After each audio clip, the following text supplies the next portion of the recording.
कृपया करके चैनल को सब्सक्राइब कीजिए।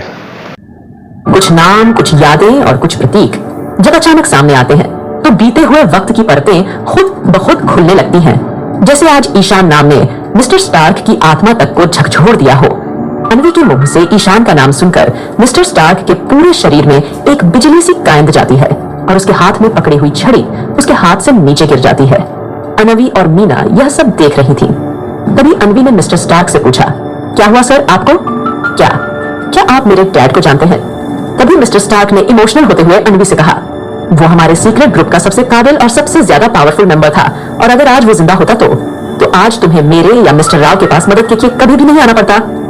मिस्टर स्टार्क की यह बातें सुनकर अन्वी और मीना सत्य में आ जाती है। तभी अन्वी बहुत ही ज्यादा हैरानी से उनसे पूछती है, ये आप यह क्या कह रहे हैं? मेरे डैड कैसे किसी सीक्रेट ग्रुप के मेंबर हो सकते हैं? वो तो बस एक आम इंसान थे। तभी मिस्टर स्टार्क ने अन्वी से कहा, तुम सही कह रही हो, क्योंकि दुनिया की नजर में तुम्हारे डैड यानी मिस्टर ईशान एक आम इंसान थे, लेकिन उनकी असलियत किसी को नहीं पता, क्योंकि हर सीक्रेट ग्रुप के कुछ कायदे, कानून और नियम होते हैं जो इस ग्रुप से जुड़ा होता है या फिर इस ग्रुप का मेंबर होता है। उनको अपनी असलियत दुनिया वालों से छुपा कर रखनी पड़ती है और ग्रुप के सभी नियमों को मानना होता है, यहाँ तक कि उनके परिवार वालों को और उनके सगे संबंधियों को भी उनकी असलियत के बारे में पता नहीं होता। मिस्टर स्टार्क की बातें सुनकर अन्वी थोड़ा भावुक हो गई। उसे अपने डैड ईशान की याद आ गई और उसकी आंखों में आंसू आ गए। तभी अन्वी ने मिस्टर स्टार्क से कहा, प्लीज सर, आप मेरे डैड के बारे में और कुछ भी बताएं। तभी मिस्टर स्टार्क ने अन्वी से कहा, वो एक महान इंसान थे। उनके पास जो भी आता था वह खाली हाथ नहीं जाता था, वह सबकी मदद करते थे। दूसरे के दुख दर्द, अपने दुख दर्द कितना समझते थे और कभी भी किसी की मदद करने से पीछे नहीं हटते थे। एक बहुत ही ज्यादा काबिल शख्सियत है। उनके बारे में जितना भी बताया जाए कम है। हमारे सीक्रेट ग्रुप के सबसे काबिल और मेहनती सदस्य थे। उनका रुतबा और शान काबिले तारीफ थी। हमें हमेशा इस बात का अफसोस रहेगा कि हमने अपने ग्रुप का इतना काबिल मेंबर को हमेशा के लिए खो दिया। अभी मिस्टर स्टार्क अन्वी से आगे कहते हैं, बहुत दुख हुआ यह जानकर कि ईशान अब इस दुनिया में नहीं रहे। खैर, क्या कर सकते हैं, कुछ चीजें हम इंसानों के बस में नहीं होती। तभी मिस्टर स्टार्क अन्वी को दिलासा देते हुए कहते हैं कि खैर कोई बात नहीं, जो हुआ सो हुआ। अब हमें जिंदगी में आगे बढ़ना चाहिए। वैसे भी तुम्हारे डैड के मेरे ऊपर बहुत सारे एहसान हैं जिनको मैं शायद कभी चुका भी नहीं पाऊंगा। मैं तुमसे वादा करता हूँ कि मैं तुम्हारी पूरी तरह से मदद करूंगा और अपनी जान की बाजी लगा दूंगा। तभी अन्वी अपनी आंखों से आंसुओं को पोंछते हुए मिस्टर स्टार्क से कहती है, thank you sir, thank you so much.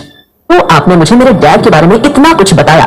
तभी मिस्टर स्टार्क अन्वी से पूछते हैं, वैसे यह कार्ड तुम्हें कब, कहां, कैसे मिला और तुम इस कार्ड के बारे में क्या जानती हो? तभी अन्वी मिस्टर स्टार्क से कहती है, सर, मैं इस कार्ड के बारे में कुछ भी नहीं जानती। मुझे नहीं पता ये कार्ड कहां से आया। दरअसल ये कार्ड मुझे मेरे कमरे की एक टेबल पर रखा हुआ मिला था। तभी मिस्टर स्टार्क अन्वी को हैरानी से देखते हुए उससे पूछते हैं, मगर किसी ने तो इस कार्ड को तुम्हारी टेबल पर रखा होगा। तभी अन्वी ने मिस्टर स्टार्क से कहा, पता नहीं सर, मैं कुछ नहीं जानती। दरअसल मुझे तो पता भी नहीं था कि यह कार्ड मेरे टेबल पर रखा हुआ है। वो तो मीना की नजर इस कार्ड पर पड़ गई, उसने मुझे इस कार्ड के बारे में बताया। देखने में हम दोनों को ही यह कार्ड थोड़ा अलग और थोड़ा महंगा लगा और साथ ही साथ ये कोई आम कार्ड नहीं लग रहा था। इसीलिए हमने सोचा कि शायद हमें इस कार्ड के बारे में पता करना चाहिए।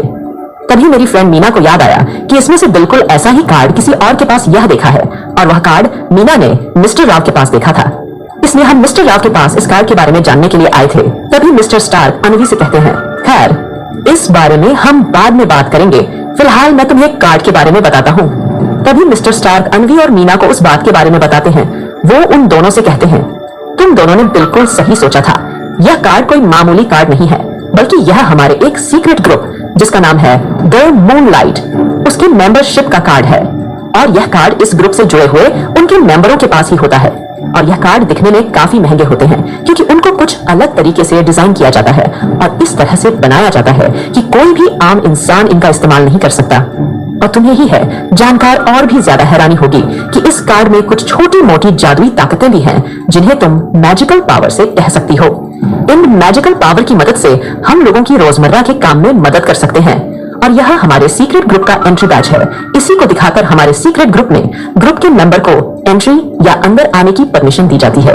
इस कार्ड के बिना कोई भी हमारे इस सीक्रेट ग्रुप के अंदर नहीं आ सकता और ना ही बाहर जा सकता है। अभी आगे मिस्टर स्टार्क ने इसे